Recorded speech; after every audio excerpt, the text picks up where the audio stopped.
दोस्तों, इंग्लिश जिसको सुनते ही बहुत से लोगों को पसीने छूटते हैं। लेकिन दोस्तों, क्या सच में इंग्लिश इतनी मुश्किल है?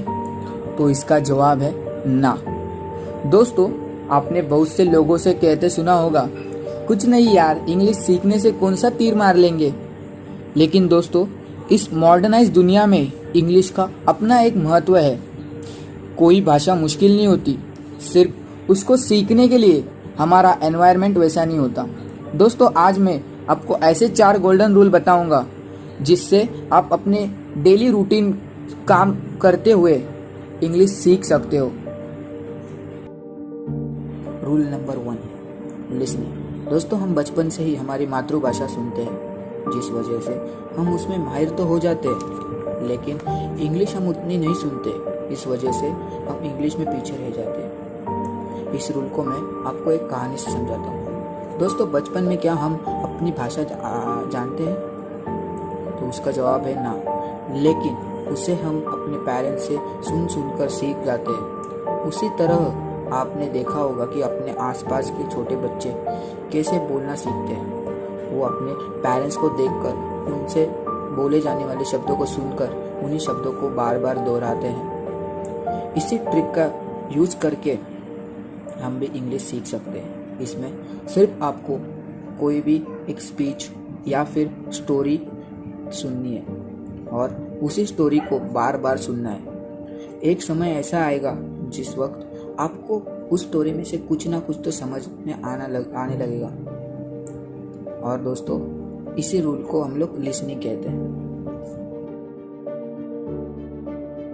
Rule number 2, writing. दोस्तों, हमने जो स्पीचेस और स्टोरियाँ सुनी उसमें से हमें कुछ शब्दों को लिखना है और उनका डिक्शनरी से अर्थ ढूंढकर अपने बुक में लिखना है और उन्हीं शब्दों को बार बार दोहराना है।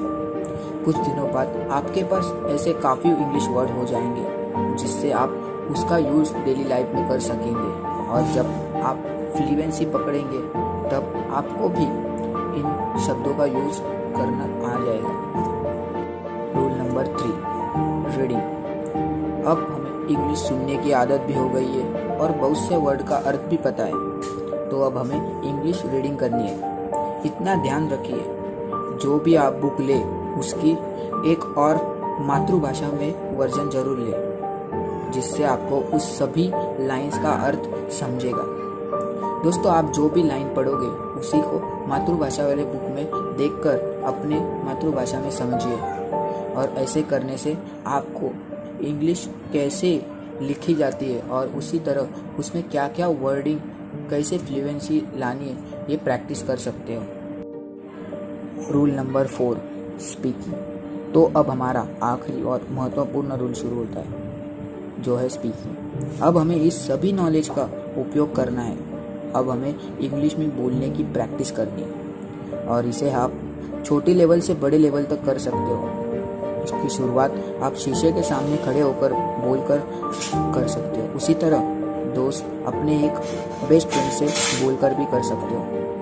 कैसे भी सेंटेंस बनाइए, लेकिन शुरुआत कीजिए और बोलने के बाद उसी सेंटेंस को ट्रांसलेटर से ट्रांसलेट कर समझिए और अपनी गलतियों को सुधारिए। और ग्रामर के लिए यूट्यूब पे आप बहुत से वीडियो को देख सकते हो। उसमें से देव स्पीकिंग इंग्लिश स्कूल यह एक अच्छा चैनल है जहाँ पर आपको स्पोकन रिलेटेड वीडियोस अवेलेबल है। तो दोस्तों, अगर आपको ये वीडियो इन्फॉर्मेटिव और महत्वपूर्ण लगा होगा तो ज़रूर लाइक कीजिए, शेयर कीजिए और अपने दोस्तों में बताइए कि किस तरह आप भी इंग्लिश सीख सकते हो। और अगर आपने अभी तक चैनल को सब्सक्राइब नहीं किया तो सब्सक्राइब भी कर दीजिए। तब तक के लिए बाय बाय।